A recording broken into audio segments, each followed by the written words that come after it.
What's up guys, Sal here. So a couple of days ago, Qualcomm unveiled the Snapdragon 8 Gen 2, which is a massive upgrade over last year's chipset with improvements in performance, efficiency and AI, as well as bringing new features on board. Now you see, Snapdragon chips aren't just exclusive to Samsung. Other Android OEMs also use this chipset, which means Samsung doesn't really have an advantage over their Android competitors when it comes to performance. But that will no longer be the case with the Galaxy S23 lineup, because the Snapdragon 8 Gen 2 chip on the S23 will be more powerful than what Samsung's Android peers will use, giving Samsung a real competitive advantage over their competition. Ice Universe says that the special edition of the Snapdragon 8 Gen 2, which is going to be exclusive to Samsung, will have a clock speed of 3.36 GHz, which is more than the 3.2 GHz Snapdragon 8 Gen 2 that Qualcomm unveiled a couple of days ago. Not only that, but the GPU clock speed is also higher by almost 40 MHz. This is one of the reasons why Qualcomm didn't mention Samsung in the list of companies using their regular Snapdragon 8 Gen 2 at the event, because Samsung is the only one using a special edition Snapdragon chip.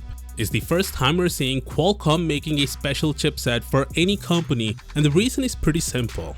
Why, Dada, why? This is business. This is my sweat. I know, but I did business. Shut up! Shut up!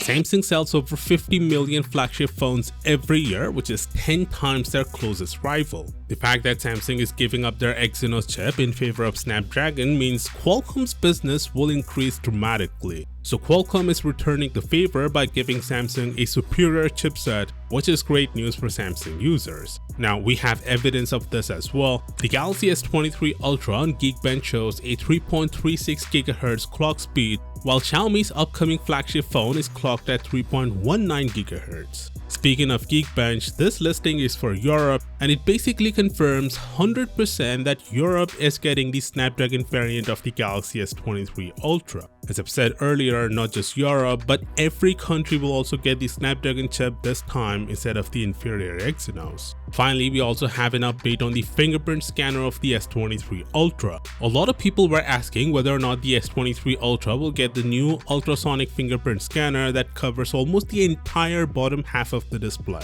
Well, the answer is no. We have a leaked screen protector that confirms the fingerprint scanner will be of the same size as the one on the S22 Ultra. To be honest, the fingerprint scanner on the S22 Ultra is fast and accurate, and basically it's flawless. It's as good as the capacitive scanners we had in the past. Yes, a bigger scanning area would have been cool, but considering people have no problems with the current version, I can see why they don't want to include a bigger one that will increase the production costs. Anyway, to see the top 7 best changes we're getting with the Snapdragon 8 Gen 2 on the S23 Ultra, click here, and I'll see you tomorrow. Peace out.